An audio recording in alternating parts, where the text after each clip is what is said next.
कक्षा 10 भूगोल पाठ 1 भाग 3 में अपन संसाधनों के विकास के बारे में विस्तार से समझने का प्रयास करते हैं। आपके सामने इस चित्र के माध्यम से आप समझ सकते हैं कि इनको किस किस क्षेत्रों में कैसे कैसे विकास हुआ है। आप समझकर प्रयास करें। आगे मैं आपको इसके बारे में विस्तार से समझाने का प्रयास कर रहा हूँ। संसाधनों का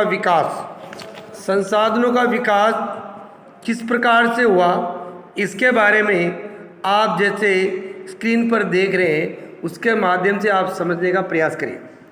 संसाधन जिस प्रकार मनुष्य के जीवन यापन के लिए अति आवश्यक है, उसी प्रकार जीवन की गुणवत्ता बनाए रखने के लिए भी महत्वपूर्ण है। अर्थात जीवन यापन हो और उसको किस तरह से जिया जाए, इसके लिए संसाधनों की महत्वपूर्ण है। ऐसा विश्वास किया गया जाता है कि संसाधन प्रकृति की देन है। परिणाम स्वरूप मानव ने इनका अंधाधुंध उपयोग किया, जिससे निम्नलिखित समस्याएं पैदा हो गई है। अब आप सके विकास चाहिए, लेकिन विकास के साथ लोग क्या कर रहे हैं, उनका अधिक से अधिक उपयोग और दोहन कर रहे हैं, जिससे आज मानव के सामने कई समस्याएं जन्म ले रही है। जैसे उनमें से पहली समस्या है, कुछ व्यक्तियों के लालचवश संसाधनों का ह्रास हो रहा है। अर्थात कुछ व्यक्ति अपना लालच के वश आवश्यकता से ज़्यादा संसाधनों का दोहन कर रहा है, ह्रास कर रहा है। इसके संबंध में एक बार महात्मा गांधी ने भी कहा था कि हमारे पास संसाधन है, लेकिन वह पेट भरने के लिए है, पेटी भरने के लिए नहीं। इस सिद्धांत को, इस बात को गांधी जी को लोग मानते तो आज संसाधनों का ह्रास जिस दृष्टि से हो रहा है उस दृष्टि से नहीं हो पाता। अगली समस्या है, संसाधन समाज के कुछ लोगों के हाथ में आ गए, जिससे समाज दो हिस्सों संसाधन संपन्न, संसाधनहीन और अर्थात गरीब और अमीर में बट गया है। अंधाधुंध उपयोग के कारण तीसरी जो समस्या पैदा हुई वह इस प्रकार से, संसाधनों के अंधाधुंध शोषण से वैश्विक परिस्थिति की संकट पैदा हो गया है। यानी विश्व में कई तरह का जलवायु परिवर्तन हो गया है, उसकी समस्या लोगों के सामने पैदा हुई। जैसे भूमंडलीय तापन, ओजोन परत, अवक्षय, पर्यावरण प्रदूषण और भूमि निम्नीकरण आदि की समस्याएं आज मानव के सामने पैदा हो गई है। अर्थात यदि इनको आगे भी अपन ने उचित तरीके से उपयोग नहीं किया तो ये समस्या आगे विकट हो सकती है। अतः इन समस्याओं से बचना है तो मानव जीवन की गुणवत्ता और विश्व शांति बनाए रखने के लिए संसाधनों का समाज में न्याय संगत बंटवारा आवश्यक हो गया है। यदि कुछ ही व्यक्तियों तथा देशों द्वारा संसाधनों का वर्तमान दोहन जारी रहता है तो हमारी पृथ्वी का भविष्य खतरे में पड़ सकता है। इसलिए हर तरह के जीवन का अस्तित्व बनाए रखने के लिए संसाधनों के उपयोग की योजना बनाना अति आवश्यक है। सतत अस्तित्व सही अर्थ में सतत पोषणीय विकास का ही एक हिस्सा है। अब आगे आपको समझा रहा हूँ कि सतत पोषणीय विकास क्या होता है। सतत पोषणीय विकास से क्या तात्पर्य, इसका अर्थ क्या है आदि विस्तार से आप समझें। सतत पोषणीय आर्थिक विकास का अर्थ है कि विकास पर्यावरण को बिना नुकसान पहुँचाए हो और वर्तमान की प्रक्रिया भविष्य की पीढ़ियों की आवश्यकता की अवहेलना न करे। अर्थात कहने का भाव ये है कि व्यक्ति विकास तो करे, लेकिन वो वर्तमान को भी ध्यान रखे और भावी पीढ़ी को भी ध्यान रखे। किसी का नुकसान नहीं होना चाहिए।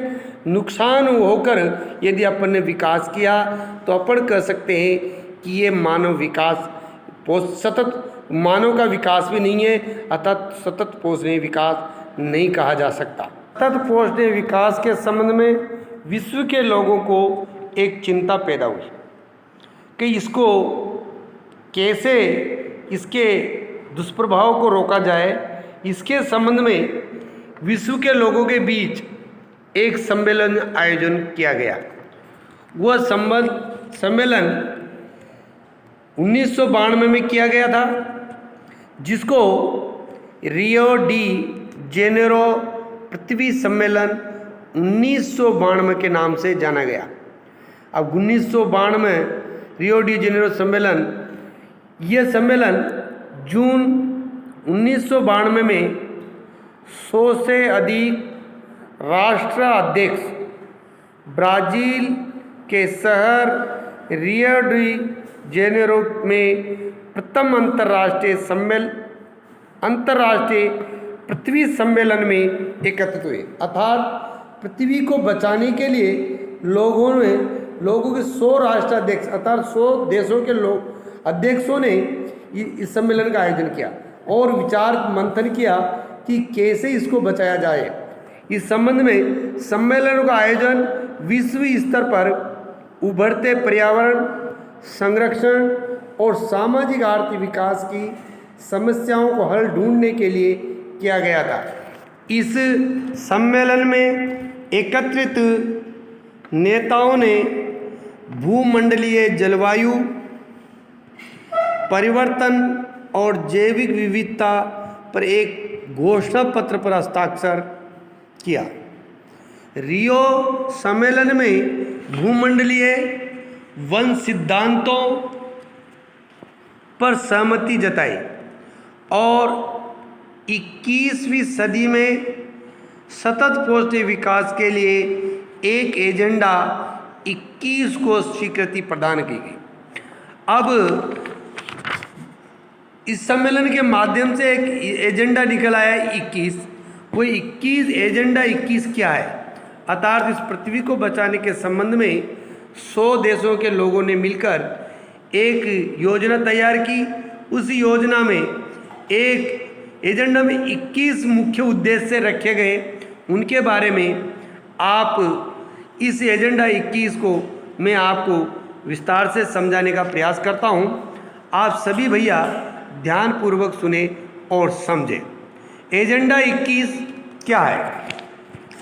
यह एक घोषणा है जिसे 1992 में ब्राज़ील शहर रियो डी जेनेरो में संयुक्त राष्ट्र पर्यावरण और विकास सम्मेलन यूनेस्को के तत्वाधान में राष्ट्राध्यक्षों द्वारा स्वीकृति किया गया। अर्थात जो जेनेवा में सम्मेलन हुआ था उनमें 100 देशों के राष्ट्राध्यक्ष शामिल हुए थे। उन लोगों ने मिलकर इसको स्वीकृति प्रदान की। इसका उद्देश्य भूमंडलीय सतत पोषणीय विकास हासिल करना था। अर्थात भूमंडलीय अर्थात पृथ्वी के ऊपर जो वो चाहे उसको भूमंडल अर्थात स्थल मंडल के भाग के उसको बचाने के लिए हासिल उद्देश्य था। ये एक कार्यसूची है जिसका उद्देश्य समान हितों, पारस्परिक आवश्यकताओं एवं सम्मिलित जिम्मेदारियों के अनुसार विश्व सहयोग के द्वारा पर्यावरणीय क्षति, गरीबी और रोगों से निपटना है। एजेंडा 21 का मुख्य उद्देश्य भी यही है। अर्थात पर्यावरण को क्षति होने से बचाना, लोगों को इसके होने वाले गरीबी के प्रभाव को मिटाना, रोगों इससे उत्पन्न होने वाले रोगों के लिए सब लोग मिलकर सहयोग करेंगे। इस उद्देश्य से एक एजेंडा 21 तैयार किया जो ब्राज़ील के में इस पर 100 देशों के राष्ट्राध्यक्षों ने मिलकर इस पर अपनी सहमति दिखाई। प्रत्येक स्थानीय निकाय अपना स्थानीय एजेंडा 21 तैयार किया और सम्मेलन में यह कहा कि सभी देश, सभी राष्ट्राध्यक्ष अपना अपना एजेंडा स्वयं तैयार करेंगे कि पृथ्वी पर होने वाले सतत कोष रहे विकास को रोकना नहीं, अतः इसको नियंत्रण आगे तक बढ़ाने के लिए क्या प्रयास किया जाए, इसलिए सभी देशों ने मिलकर इस पर सहमति तैयार की। धन्यवाद। आगे हम अगले वीडियो में, अगले भाग में समझेंगे।